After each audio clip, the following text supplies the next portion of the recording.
which was to equalize funding for all students across the state, no matter where they lived. The problem was the legislature got the benefit of standing up and saying the right things, but they didn't do the hard work of funding and paying for these obligations. So we have a huge disconnect between the amounts that we have promised school districts, which have to plan not only years but decades in advance for facilities development and faculty development. We've told them that that they can count on this money, but it's not there. It's not there.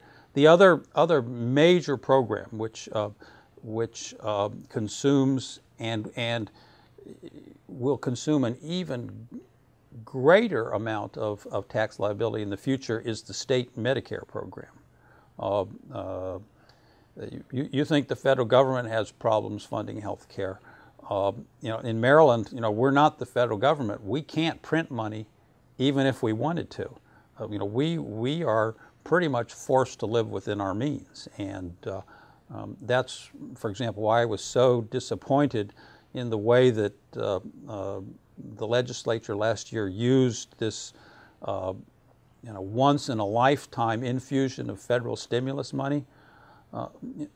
Money like that should be invested in bricks and mortar, in projects that are going to last over the years and benefit folks, because we know we're not going to get that investment opportunity again.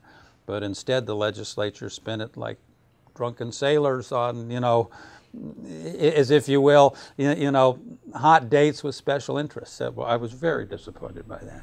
Sure. Now, America is going green. We know that. Obama made it perfectly clear to us that, he wants to go in that direction.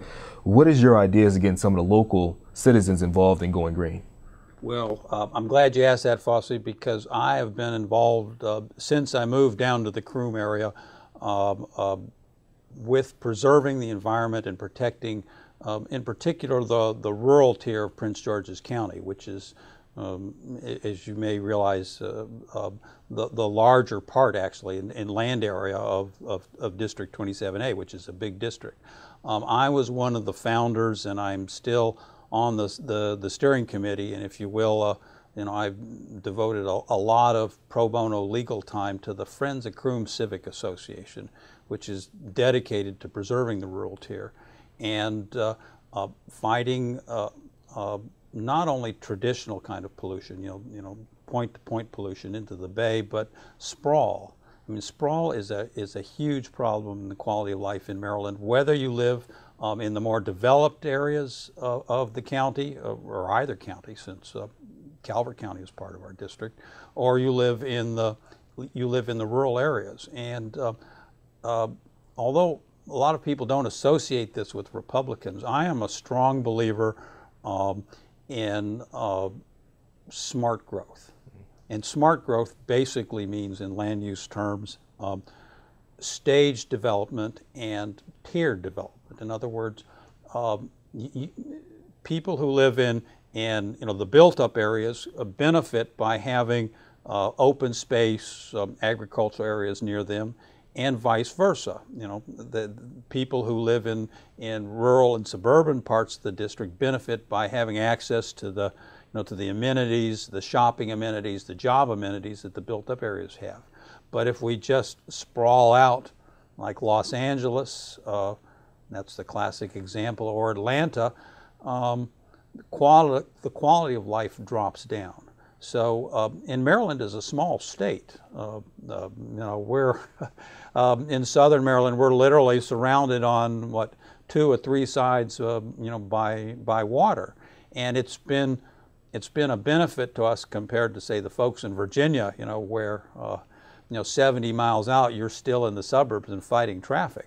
But unless we carefully plan our land use and we put in, above all, good, sustainable statewide policies in place, we're going to have problems.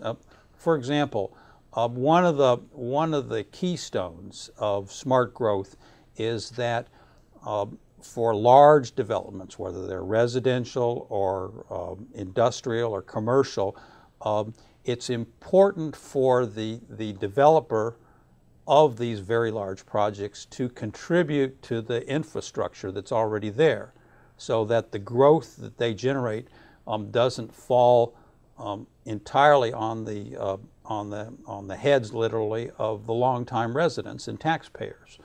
This is called adequate public facilities.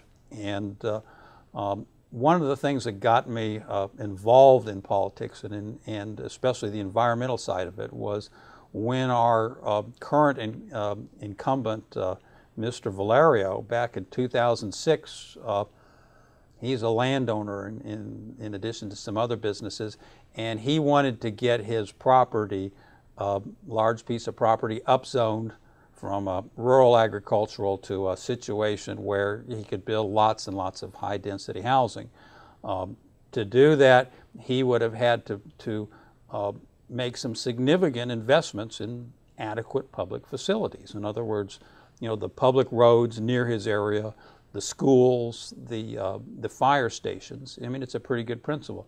He didn't want to do that, so he went to Annapolis and changed what was a very good progressive law in Prince George's County, requiring these kinds of contributions to one where it's kind of called fee in lieu. And what that means, you don't have to pay the actual or a percentage of the actual cost, as was calculated by our planning board.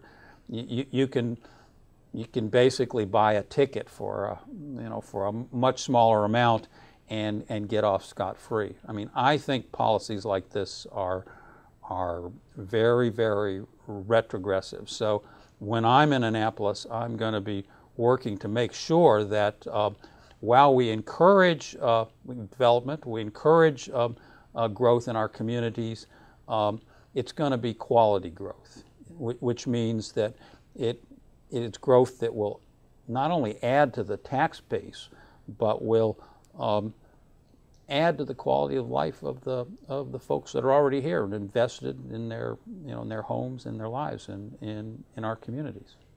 Okay. Sure. Now, in the state of Maryland, we have schools that are in the top 10 in the nation as far as when it comes down to education, and then when they have the top, or the bottom 10, I should say, in the nation, also with the schools being a problematic for our students here. What do you think we need to do to actually close the gap that we have here and bring the bottom students up to where the top ones are? This is as I'm sure you're aware, Fosse, is a very, very difficult problem, and it's not only in Maryland that we've been facing these kinds of issues. I don't think there's any one easy answer. We want to make sure that there's a fair and equitable level of funding across the board, so that richer school districts do not disproportionately benefit from the tax distribution. But in our situation in Prince George's County, that's not necessarily the case. Some of the counties which are doing better, are from, say, poorer rural districts. The most important thing in bringing up the low-performing schools is bringing in I guess what you'd call an economically diverse, a more diverse student body, and that means